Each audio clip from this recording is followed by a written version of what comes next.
Chain മെത്തേഡിൻ്റെ 98ാമത്തെ ക്ലാസ്സിലേക്ക് സ്വാഗതം. തുടക്കം മന്നത്ത് പത്മനാഭൻ. മന്നത്ത് പത്മനാഭൻ്റെ കൃതിയാണ് പഞ്ചകല്യാണി നിരൂപണം.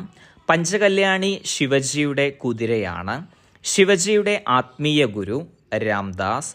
ഗുരു രാംദാസാണ് അമൃത്സർ നഗരം പണി കഴിപ്പിച്ചത്.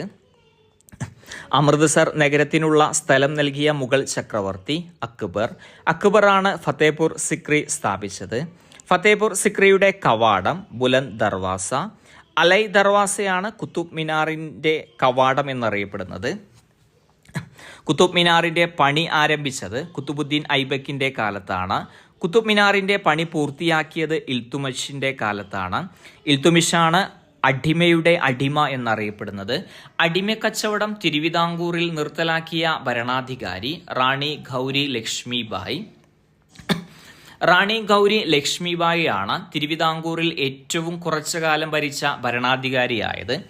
തിരുവിതാംകൂറിൽ ഏറ്റവും കൂടുതൽ കാലം ഭരിച്ച ഭരണാധികാരി കാർത്തിക തിരുനാൾ രാമവർമ്മ. കാർത്തിക തിരുനാൾ രചിച്ച കൃതിയാണ് ധർമ്മരാജ. ധർമ്മരാജ എന്ന കൃതി നാട്യശാസ്ത്രത്തെ ആധാരമാക്കിയാണ് രചിച്ചത്. നാട്യശാസ്ത്രത്തിലുള്ള നൃത്തരൂപം ഭരതനാട്യം. ഭരതനാട്യം ഉത്ഭവിച്ചത് തമിഴ്നാട്ടിൽ നിന്നാണ്. തമിഴ്നാടാണ് എല്ലാ പഞ്ചായത്തുകളും കമ്പ്യൂട്ടർവൽക്കരിച്ച ആദ്യ സംസ്ഥാനം.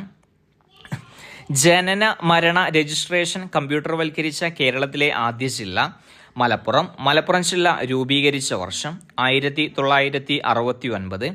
1969 മനുഷ്യൻ ആദ്യമായി ചന്ദ്രനിൽ എത്തിയത്.